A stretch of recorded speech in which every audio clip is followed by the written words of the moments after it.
Hi everybody, my name's Alan. On behalf of the crew, I'd like to welcome you to another edition of Bridging Heaven and Earth. You know, when I was sitting here waiting for everything to be ready, I mean, the thought that kept going through my head was, can't you just feel it? Can't you just feel the energies bubbling, in essence, the love bubbling? For us at Bridging, we see that in specific ways, but I mean, you can feel it just, cruising across this planet, cruising in a way across this universe. That there's a bubbling underneath the craziness, just seeping it through like the little seed, the piece of grass coming up through the concrete in New York City. How did it get there? Where does the seed start? And there's this incredible bubbling of love. And the new paradigms, and the bridge between heaven and earth in the oneness is here. It's here. You can feel it. For us, we're seeing, I was just saying earlier, we've been doing the show 12 years now. And this is the middle 200s in a way. And all these years we've built up in stations because we knew that the message of love and oneness was a message that everyone needs and everybody wants to share, and it was our destiny to do it here at Bridging. And we'd, get in 2 cities and 5 cities and 25 cities and 50 cities now, upwards of 150 cities. And every month the people at Bridging, send out these tapes in all the different formats for all the different cable stations. And how beautiful that was and how beautiful that is. And yet now we're in the process of uploading all these shows to both Google Video and YouTube, the premier videos websites on the planet. And probably at this moment we have 230 hours of energy, of shows, of manifestations, of hundreds and hundreds of people dedicated to the oneness with the intention of joyously and lovingly sharing their gift of connection, of consciousness, of love, of healing the heart of this planet. And can't you just feel it? Can't you feel that new way, the new shift that will come together joyously and lovingly, in abundance, to be love, to be love in motion as human beings on this planet, and to play in the glory of this magnificent earth. And can't you just feel it? And how fortunate we are to be part of that time, part of this time, part of that recognition, part of that understanding. And again, we have a guest whose life is dedicated to that, to literally feeling love and sharing it. I mean, we were talking earlier, and Jean-Claude, Gerard, Koven has had this knowledge, this hunger, this realization, this awakening since he was a kid. He's a long-time world-renowned author and spiritual teacher. He has an abiding, had and has an abiding love for the mystery of creation. His new book, Going Deeper, is just it's a magical, wondrous journey. And, the subtext is how to make sense of your life when your life doesn't make any sense or makes no sense. I mean, how do we come into the no sense of the oneness? And that's what his life is about. And we have 2 extraordinary videos, an unusual video for Bridging. We have a video of, I'll explain a little later after the meditation, but a Shri Chinmoy interview video that I did with him offset here that we don't normally do. Bridging had been given an award, and we were down there, and it worked out that we did this about half-hour interview, and we just showed a couple of questions, and we figured we'd give you that as you know, kind of just a feel for what went on down there, and we'll have more in the later shows. And then we have a beautiful music video from, you know, an old friend of Bridging, Sarah West, who's just, you know, just a beauty. She's just a beauty, and her voice is just a great gift. And as most of you know, and I've been talking about it for a long time, we've done a lot of art project shows. We've done 2, and we have a 3rd one coming up in a couple of months. We're in the middle of this international bridging art project, where we got this vision to contact and just let the information out that we're, you know, calling forth creative people, anybody, any age, any shape, any size, any country, to create a new original piece based on the theme Bridging Heaven and Earth. And to get those pieces to us, and we'll show them, and we'll show 2 of the pieces that came in. And we knew that it would be like acupuncture for the planet, and we've literally gotten these paintings from all over Europe and Canada and New Zealand and New Mexico and all over the United States. I guess New Zealand is a country and New Mexico is a state, but you know, geography has never been one of my strong suits. But literally all over the world, and now we're starting the 2nd wave, and we're getting all these new pieces in, and we wanted to show you 2 of them. One is from an old friend of mine, Darrell Brookstein. We go back, not hundreds of years, but a long time.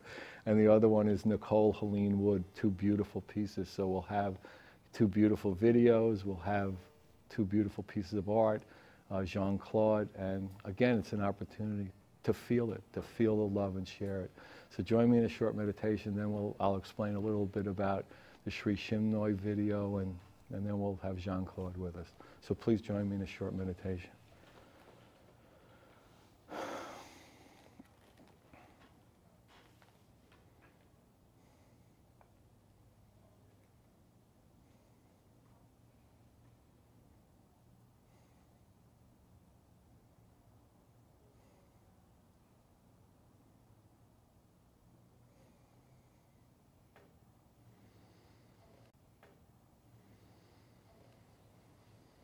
Thank you. So yeah, so we were contacted just recently that the Shri Chinmoy organization, Shri Chinmoy, had heard about bridging and had watched the shows, and he generally gives out these series of awards. He's given them out to U Thant and the Dalai Lama, I think, and you know, a lot of really, you know, beautiful people and beautiful organizations, and he wanted to give one to bridging. It's lifting up the world with a oneness heart.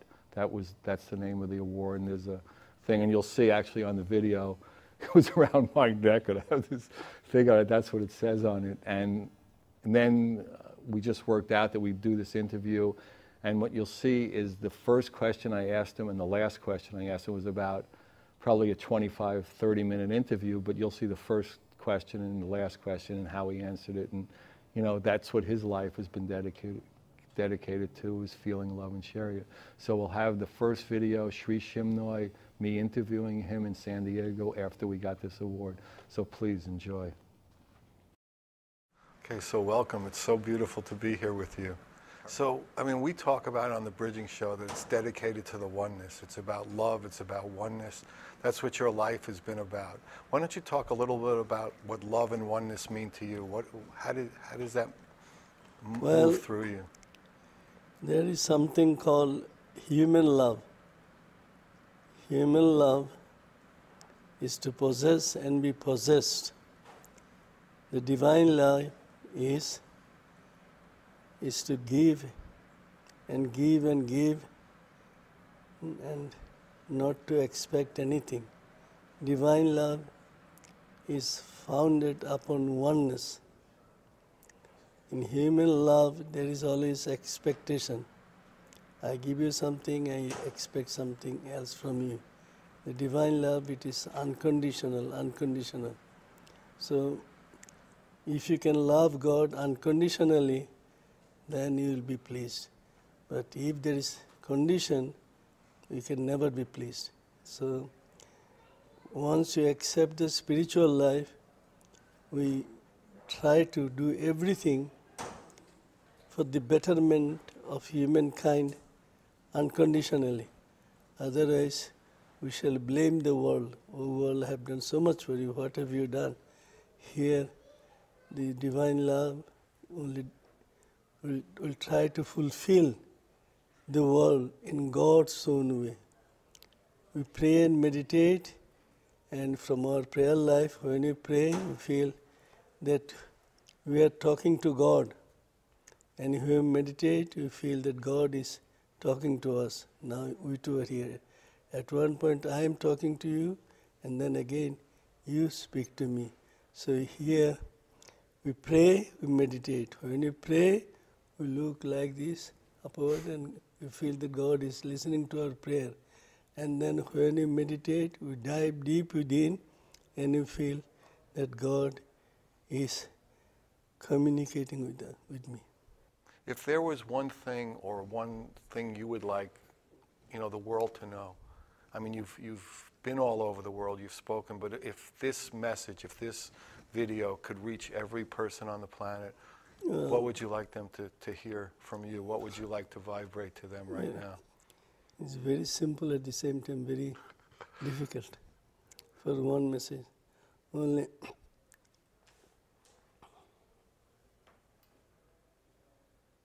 each individual must try to feel that he is, she is a unique dream of God.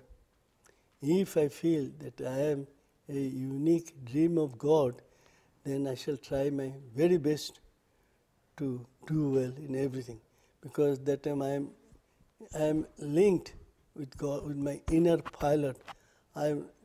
He is dreaming in and through me, and I am his dream. Whether I am 5-year-old or I am octogenarian or I am, always we have to think that we are children in the heart of God, in the heart of God's creation. And God is watching us in His heart garden. He is watching us whether we are playing with these flowers. So many countless flowers, these are all human beings.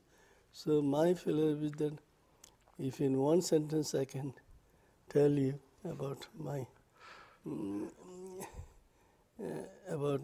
way of life, that love God, serve God, love God the Creator, love God the creation equally. Love God the Creator, love God the creation as well equally. Then God is bound to be pleased with us. We cannot separate them. Creator and the creation must go together. Love God the Creator, serve God the creation. Then we shall be able to fulfill God in His own way. Yeah, it's beautiful. Thank you. Thank you. Thank you. Thank you so much. See, I'm so grateful to you for having given me this opportunity to serve millions of people. When you get an opportunity, if you can avail ourselves of that opportunity, then you feel you are fulfilled. Thank you. Thank you. Thank you. Thank you. Thank you.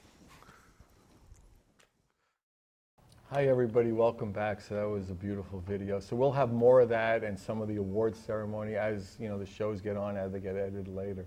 And also the picture you're seeing now in between Jean-Claude and I is Nicole Helene Wood, The Flower of Forgiveness. It's one of these literally hundreds of extraordinary pieces that are coming in all over the planet. The effect that the creation of these paintings are having, and to be here and to be on television and to be all over the world available with that energy is really a powerful thing. So we're really fortunate to be part of that. So Jean-Claude, welcome. So glad you're here. What fun. What absolute fun to just be sharing space with you. So tell me, I mean, when I talked at the opening, I mean, from the time you were a little kid, just this, the way I described it, hunger to know, knowing, realization. I mean, did you feel like that bubbling from the really young age? In a different way, in a weird way. I'd look up at the stars and know that I was looking at home, and it wasn't the location, it was just the fact that it wasn't here.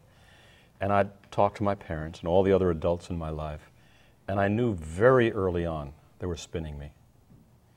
Not that they wanted to, they didn't know. And the level of questions that I was asking, I remember asking my parents about God. What is God? So they brought me this book called One God. And that didn't make sense, so they brought their friend in who was... Two gods. Two gods. Three gods. How many do we have to give you to shut you? I'll tell you what I want. I want an infinite number of gods that's one God.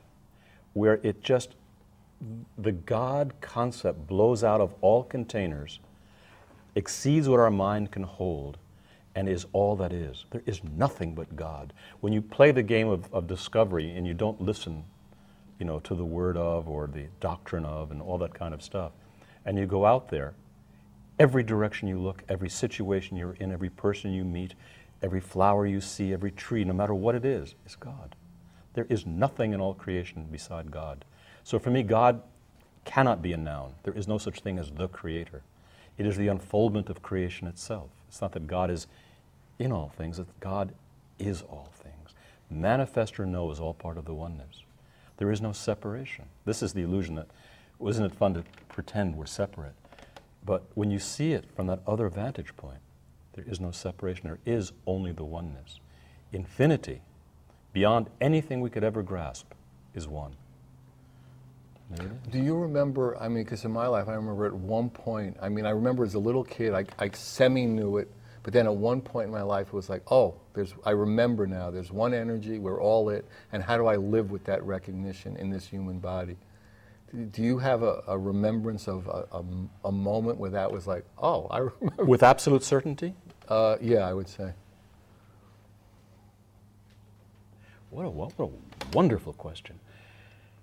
When I look back at my life, I mean, from this sitting right here now, I never experienced passion in anything that I did. I was always playing someone else's game until I began writing Going Deeper. Wow, So, interesting. And that was... Oh, well, I was into my 60s Wow. when I started that. And you were having a pretty good life and everything, but there wasn't that fire. You weren't on fire? I remember till meeting the lady that is currently my wife, and I was in South Africa. I had just sold my business for what I thought was an obscene amount of money. I had gotten all the little brass rings that you have to collect when you're riding on the carousel, and you look at them and you realize, my God, this is tarnished plastic. It's so small. In the vastness, this is one And small... I had all the things that I was supposed to have as a successful human being in their eyes. And I remember looking at her one day, and in a moment of just incredible honesty, I said, I'm in trouble. I'm in trouble. I have been chasing the wrong game, and I don't know the right game. Wow. And you had a lot of spiritual experiences earlier, and you had this... So, I mean, we were talking earlier, I mean, this is a really interesting experiment that simple truth and that one reality is in a sense so hidden in clear view. Absolutely. Not realizing it. And, you know, when I look back, I said, okay, kid, here's the advice I would have given myself if I could speak, you know, from hindsight, from this vantage point. Follow your passion. Or as Joseph Campbell would say, follow your bliss. If it doesn't resonate inside the essence of who you are, then keep looking for something else that does. You cannot live someone else's dreams. It's not somebody coming up to you at graduation party and say, plastics. We both are from the right. Dustin Hoffman. Absolutely, right, from The right, Graduate. Right. It isn't that. Each of us, now we're getting into the creation myth all over again, we are each an aspect of the oneness experiencing itself through the point from which we view. So our gift to this vast cosmic hologram is our uniqueness, not our ability to conform, but our ability to follow with courage the curiosity we had as a child. Fearlessly. Joyously and fearlessly, yeah. And nothing And you know, will interesting, fulfill you have to catch fire to do that. Yes. Or else it's like, why bother? Yes. But when you're on fire, you have to. Yes. And that fire, you know, the term for it is the dark night of the soul. Or I use it, you get to the point of compression, past which every direction you move is up. You have to get to that point in your life when you cry, uncle. And I you give. Say, I give. Right. I give. And that was my point. My point curiously came at the epitome, at the apex of what would have appeared to be my success. That was my dark night of the soul, was winning the game. And realized I had won nothing. Right. Nothing. And I'd spent a lot of time winning nothing. Yeah. Right? On, you know, Earth time and all. Yeah. And so at that moment, did that certainty of oneness, of that, the way you described, become real to you? Progressively. Progressively.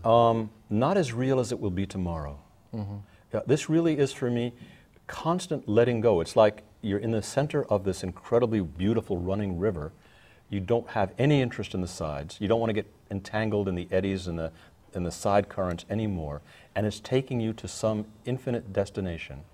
And all you care about is the journey of being in the river. Yeah, there's no destination. There is no destination. Yeah, if you're not enjoying this moment, where are you going? If this moment isn't magical for me, then I need not to be in this moment. And each moment becomes magical. The trick is when you show up. When you're there. When you're there. When your conscience is there. Right. And if you can be there and evoke it for another being, and the two of you can create a unique space in the cosmos, boy, that's magic. It's you fall in love.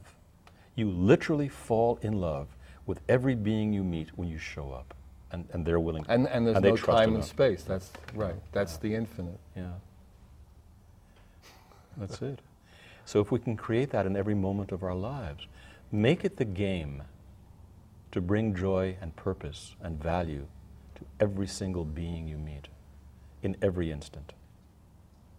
And not even make it as, I mean, that would be your intention, but at some point, you're just love in motion, the way I would describe it. So how would love in motion be in this instant? I don't know, the way love in motion would be. Exactly. And there's no rule, there's no... No. It's the inner resonance, and you can't lie. Just like you can't lie to a little, an infant. They'll know. Or to a pet. Right. They'll know. Right. You can say all the right words and do all the right things, but they'll know. And we all know.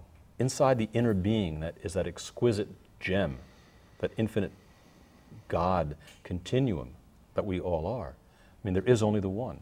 It's not that you are part of the oneness. You are the oneness. In all of creation, there is only you. And that's equally true for every being on this planet. Now, when we compress ourselves into an illusion and an ego and hold that as value, and then we get together with other little egos, and we think that because we have enough consensus, enough of us believe a particular thing, this That's must right. be truth And right. with a capital T. Wow. And when people say, what did you learn down here? I say, only one thing. What you see depends on where you're looking from. If you absolutely have an investment in holding on the point from which you view, it's not a shock to anybody that what you see never changes. Yeah, pickpockets only see pockets. There you go. Right. There you go, pickpockets. I love that. Pickpockets only see pockets. And you can have very fundamentalist pickpockets. You certainly can. And it leads them to strange places. Yes.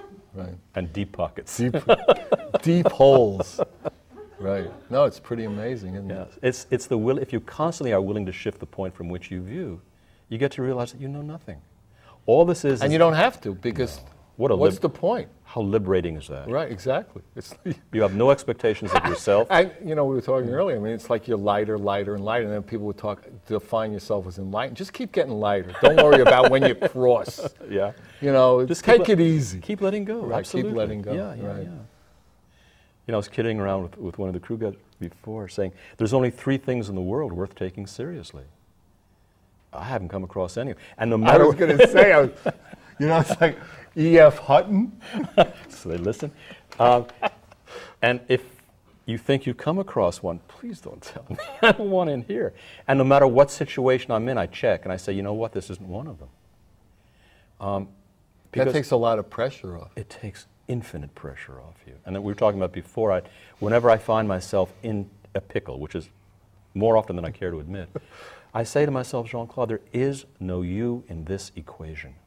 You think there is, there isn't.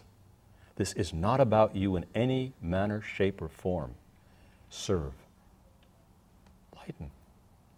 Take it easy. Take it easy. Take it easy. It's okay. Take it easy. After so many years, oh, please. Maybe you want to exhale a little. You're always inhaling. Always inhaling. Bigger, How bigger. do you expect to breathe?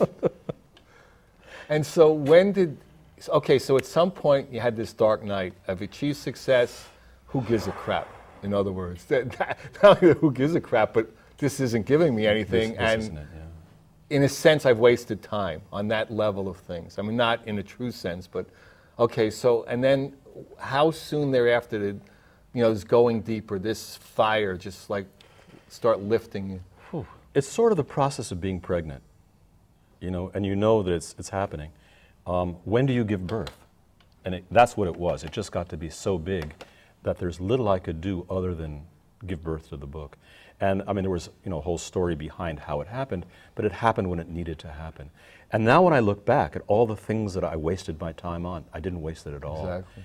The training, you had to do that, right? I had to do that and be trained in each of the disciplines and understand the matrix of the illusion and be able, at least to a degree, have mastery over that matrix, to be able to understand with compassion what others go through and what they're still caught in, and then trying to create the bridge between heaven and earth.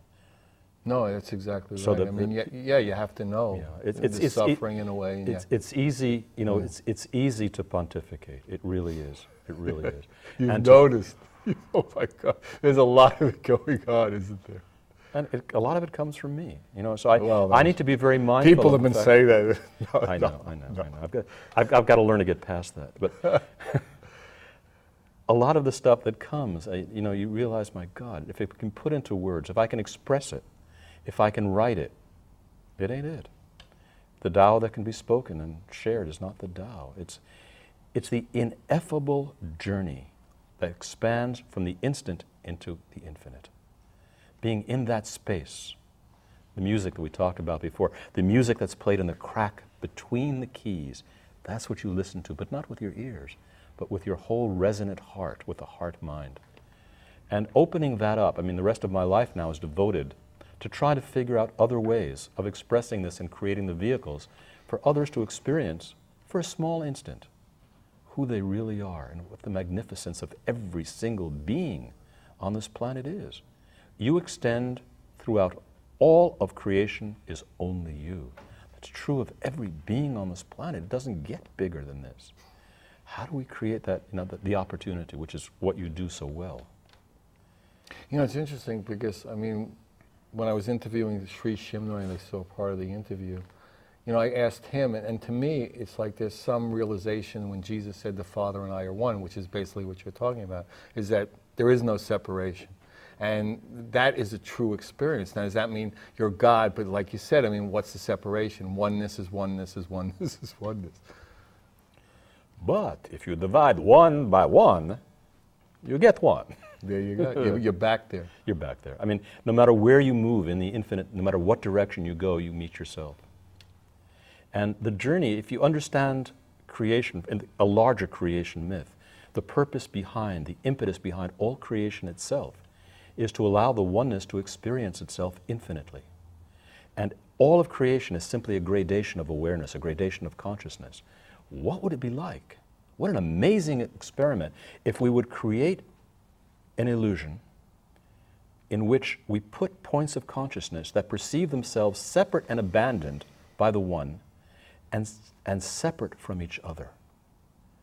Wow, that would be an amazing experiment, wouldn't it? They'd call it planet Earth. You know, you're right. You're right. No, I mean, you know, we talk a lot about, this is an unbelievable experiment here to take the infinite, seemingly split it up, put it in seemingly separate containers and have people forget the oneness. Exactly. And how that would play itself out in a natural course is just an amazing thing. Now view the oneness as a vast, infinite, cosmic hologram to which we're all connected. Every experience, every emotion, every word, every thought, every deed we ever have, constantly, instantly, real time, gets fed into that cosmic hologram, which is the all that is. And now we understand the richness of the potential of the information that we could send up if we have fearless courage, if we experience joy, if we actually come in touch with our own passion. That's real grist for this mill. Not the pap of being a good sheep and following and winning. We're in an arcade. You win a game, you get a stuffed, you know, you spend $10 on throwing rings and eventually something happens and the guy gives you a consolation prize of an animal to take home that he just bought for 75 cents. And you think you've done... Deal. What a deal. What a deal. My God. A very shrewd cookie. What a deal. If ever you want to understand something fun, wait till the carnival closes, everybody goes home, and sit and have coffee with the guys that run the booths. Yeah, the carnies are the greatest. Oh. They have a real view of humankind. And it's not an unproductive view to hold. Be in their shoes and see what they see watching you throwing your $10 bills out to get a 75-cent doll. And you realize that you're doing this with much of your life. How exciting this illusion is. Yeah, how much time and attention, which is in a sense all we have in a certain way, we spend on things that don't fire us, don't give us joy and bliss. Yeah. I mean, and that to me is really the sad part, and that leads to everything else. But it's really, the root is that separation from feeling that separate from the one. And then from there, all hell breaks loose. Imagine the next time you have an apple, you eat that apple knowing that this is the last apple, food, act you will ever have in this lifetime. You'll pay attention. Boy, will you pay attention. And if you could manage to do that to some degree, I mean to the degree that it works for you, in every instant of your life. If you're there. If you're there. If the only thing this life asks of you to be magnificent is show up. Show up. But you don't. Your attention units are all over the place. There's this thing that women do. You're going to get a lot of stuff here. No, you'll probably get, I'll forward them on to you. Women have this thrill of multitasking. Men don't know how to do this thing, where I guess you hold the baby, take care of the wash, and answer the phone at the same time. We can't do this. And I remember being in a workshop with Jean Houston, and she was talking about Margaret Mead, who lived with her for a while. And Margaret was able to write 2 different things on 2 different tablets with 2 different hands. And I'm going, she was trying to get us to do this. Gee, why would I ever want to do that? It's not just the content. It's the journey, the flow, the calligraphy, the way the words come together, the magic of it. I don't want to do this so I can move on. I want to do this so I can do this. So this whole concept of multitasking, and I don't know that it's a feminine thing or a masculine thing, but we need to take a look at what we do. And you see the downside, of course, when people are on the cell phone and they drive. I mean, all the things that they do in text messages when they drive. But it's not that that could cause an accident. It's that's robbing them or diluting them from being of that moment. Right. Yeah. All right, so maybe what we'll do now is have the Sarah video. It's a beautiful, beautiful video. Voice of the Angels, Sarah West. It's been on the show a bunch of times. She's just a real, true, beautiful spirit and beautiful person. And we'll have another piece of art when we get back, and we'll talk some more about love and oneness and just, the beauty of it all. So here's Sarah. Enjoy.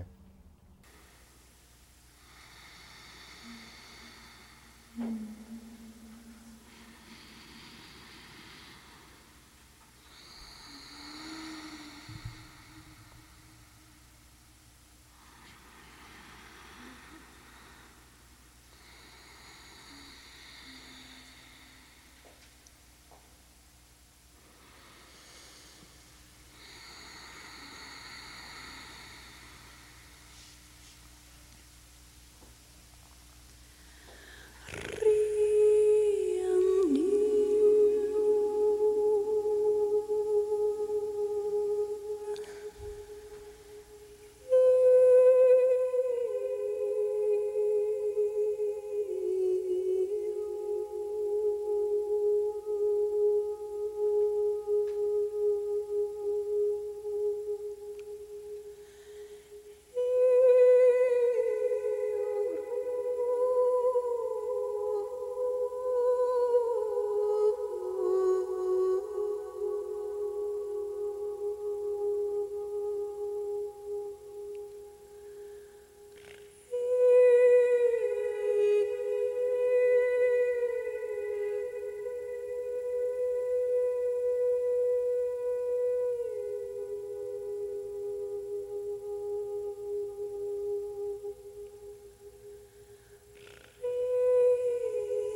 Hi everybody, welcome back. So that was a beautiful piece from Sarah. So the art you see in between us is a piece called Knowledge, done by Darryl Brookstein. Darryl and I go back a really long way, and you know, he did this piece. I know it took him a really long time, and he really put a lot of love. It's called Knowledge, and you know, it's just another example of just the awesome numbers and different formats of how that energy, how that creative force in creating for bridging heaven and earth in that piece can come through. So we're back with Jean-Claude, so welcome back. Welcome. Yeah, it's good to be back. So, you know, we talk about the oneness, we talk about the love, we talk about people feeling separate. In your experience, how can people start to feel less separate? I mean, you know, if somebody's saying, yeah, you know, these guys are talking about that and they seem to have an experience of that, how can I have that experience? What would you say in the non-saying? Wow.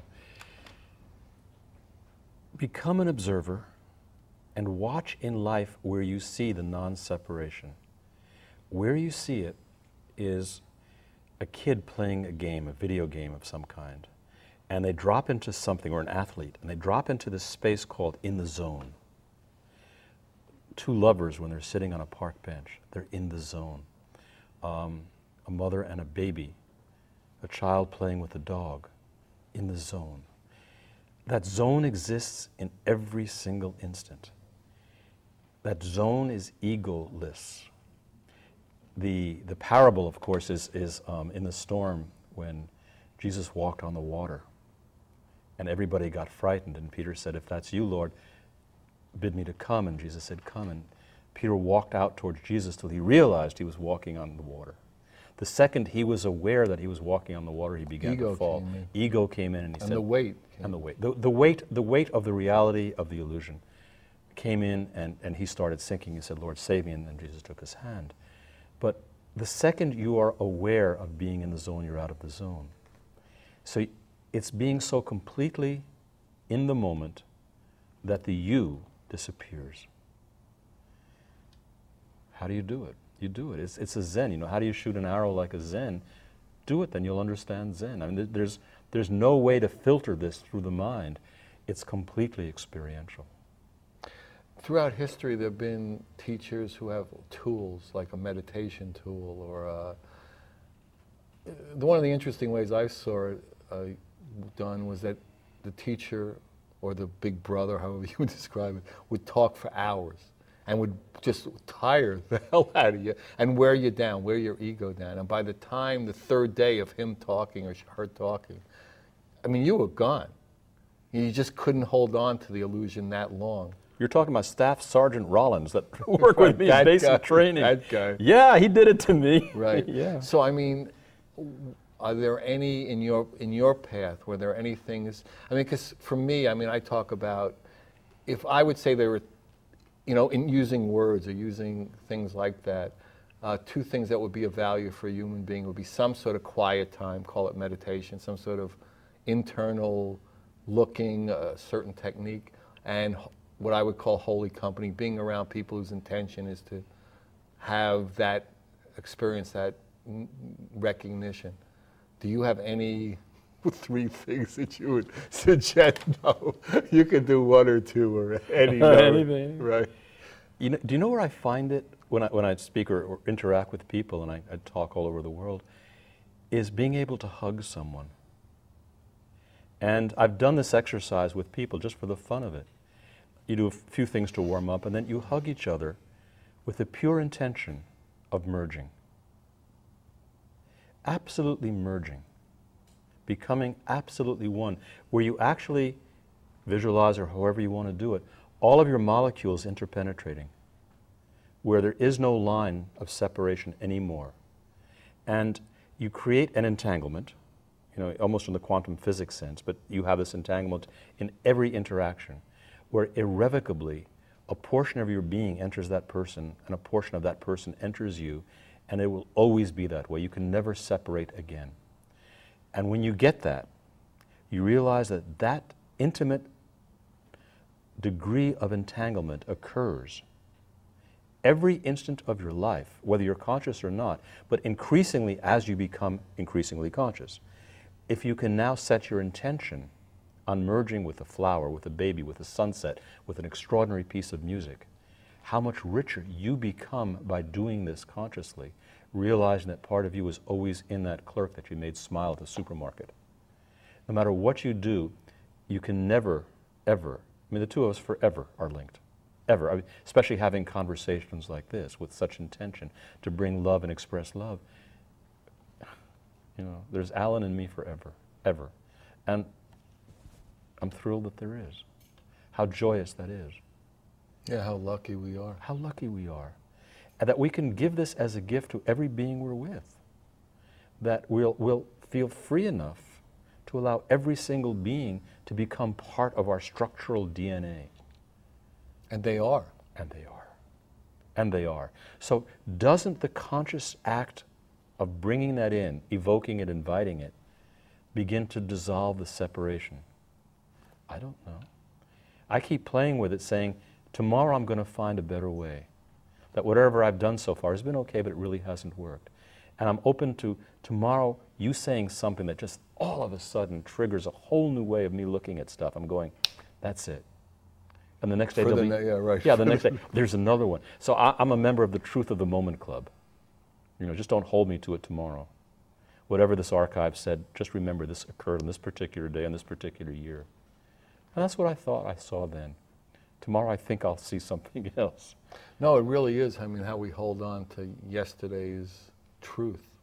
Yeah. Why? I mean, we're a whole different being today. I tell myself, I tell others as well, you're invited to play with this. If I go to sleep believing something, and I wake up the next day believing the same thing, hey, no big deal, I'm stuck.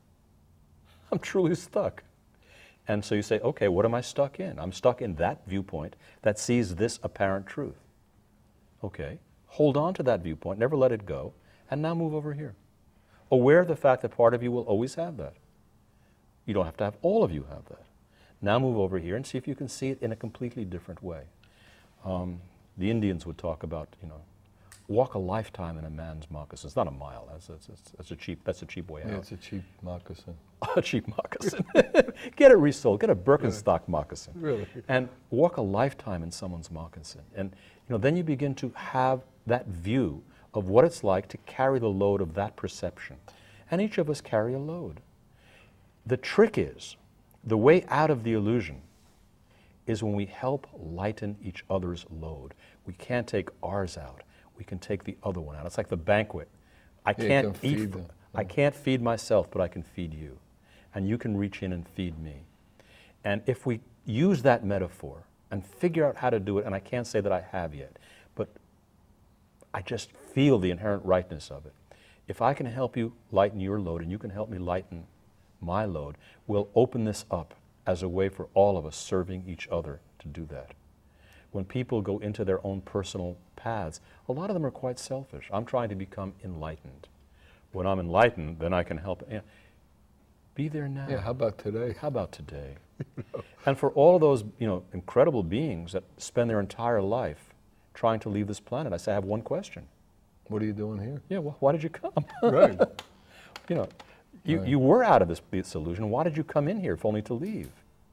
Maybe you came to help others find ways of leaving. So people have real free will, beyond choice. You know, choice is made by predilection and bias and preference, but beyond choice. When you work in free will, the only motivating factor The only motivating factor is curiosity. What is that like? What is that like? What is that like? No, I don't like that. Oh, I like that. It's just the curiosity to explore infinitely. Now you're in the heart mind of God. That is my will is thy will, and thy will be done. That's your innate, pure curiosity, finding expression through you in your life. How rich, how joyous, what an expression. It's fun to sit and watch anyone doing something they love doing, and they do it well. Whether it's a guy with a jackhammer breaking stuff up, if he's into that, boy, that's a treat. If it's the kid we talked about on the pinball machine who's phenomenal, that's a treat. Or a phenomenal, a world-class athlete, that's amazing to watch. When you watch Tiger Woods being Tiger Woods, when he's not aware of the situation on the golf course, he's just in that zone, that is extraordinary to watch. Or Yitzhak Perlman, or any great expression of love in art, in movement, in music, it's infinite in words. Yeah, because it's a vibration, it's in every moment, so however you're manifesting it. I'm watching our daughter with her child, and wow. How old is the child? Chase is now 8 months, Wow. 4 days, 3 hours and 17 seconds. But I don't count those No, things. you're not into it. I'm not into that, no. And to watch, I never knew she had in her this level of heart bonding. It's innate. It exists in every being. And I'm watching the bond come up with this little child, this little baby, this infant, and myself. And what happens is every single time he sees me, he giggles. He thinks I'm the funniest thing. I've got to be wearing some sort of jester hat with bells and something that he sees. That he sees. Yeah, Right. yeah. I was very privileged. We're really going far afield here, but this is fun. My daughter not only invited her to be at the birth, but I actually assisted at the birth. I was part of the birth team. Wow. So I was watching this baby crown for 20 minutes. Wow. And I remember the nurse looked at me. I made the first deal with this kid. I said, here's the deal. You don't talk baby talk to me, and I'll never talk baby talk to you. And we've been bonded ever since. Okay. Okay. Good deal. Thank you, Granddad. Give me 5. Yeah. Yeah. Right. You knew you had some kid on your hand. I knew this kid he was born, on such a date they gave him the master number of 22, which we share, which is kind of interesting. And we had a bond the second he came out. Oh. And you're going, wow, what ego? What ego? It's totally nonverbal. Do I understand it? No. The second my mind gets involved in the process, Yeah, it separates. Yeah, it's over. So I have to be there mindlessly for us to create this space. So how do you deal in this illusion without an agenda? We all have them. We may think they're noble, but who doesn't think that one's agenda is noble? And so we go out spinning. And I realize that no matter what somebody tells me on this planet, if it's in words and I can hear it and I can decipher it, I'm being spun. How nice is that? And if I talk and say things to other people, I'm spinning. I have an agenda like everybody else. And so how do we meet where all of the words fall away? Is there a possibility of communicating without an agenda? That's why I like hugging. How about communicating with words? Is there a possibility? I would say there is. Have I ever done it? I don't think so. Really, you don't think so? No. Well, I think the magic... Do you have a goal? I mean, when you talk about an agenda, is that a goal? Do I have a goal? Yeah, I have a goal. The 3 things that I push, and I tell people up front, look, here's what I'm selling. You might as well know up front. The first one is increased awareness. Constantly looking to increase personal consciousness for yourself and all others. 2 is to rekindle the curiosity that you had as a child, that you bartered in order to fit in. And sold out. Sold out. No, this is... No, I know. You have to. Total. Almost. Right. You have to. Yeah. The illusion creates the illusion that you have to sell out in order to survive. And the third is, to me the most important, is become self-empowered, become self-referential. Don't look outside of yourself. Do you think that at some point you could be, and those things would just be so much part of your nature that you wouldn't have that intention anymore? That the way we would describe it is like love in motion. You would be vibrating those things and not, the intention is almost a thought. If you could wave your magic wand and make it so, I would. Are you asking? Consider this a request. All right, please, I will think it over, and you come back in 2 weeks. Okay. All right. Take 2 aspirin and call me in the morning. There you go. I would aspire to that. I would love to have so disappeared and not fight my ego and not have all those things going on inside of me that I could serve more purely. I would love it. Do I think that there are beings on the planet, masters, who can do it? Probably absolutely. I think all of us have within us that innate it's what we are, really. Core of our being Right. that just resonates. There still is too much of me in the equation. And so for me, it's an ongoing process. You know, we all tend to write. I think it is for everybody. It's just, you know, how little of it, or how often does it not come up, or how, you know what I mean? That the fire is so hot. You know, you're so passionate, not about anything. You just, you know, like that. I don't know if we were actually talking on the air when you had that experience and you just started, your innards started rotating. That you was, you know, but controllably like that. Yeah, that was totally out of control. Right, but I mean that you're so used to like being on fire. And then be able to contain it and not fall in like Peter into the water. I've got some work to do. I really have some work to do. Moving in a direction, probably. Do I aspire to it? Wouldn't that be fun? Wouldn't it be wonderful we were all at that state? And I think that is, you know, you talk about the paradigm shift, I think that's exactly what we're shifting to, where we do have that level of entanglement and merging. We create something called a social memory complex where all of us In other words, we're communicating with words because that's how people would understand it, but we could also not use words. We could, in other words, there are no rules, and if words would serve, or French words would serve, who could give a crap how we're vibrating that energy? Exactly, and if it's through words. Exactly. Well, that level of intimacy is we're totally in each other's minds. Our minds are merged. So we don't even need to coalesce a thought to have an expression. It's not like we're doing telepathy. There is no telepathy. We're in each other. And before even the synapse fires, we have it. So when you let go of all of that concept of separation, communication only presupposes there's a point A and a point B.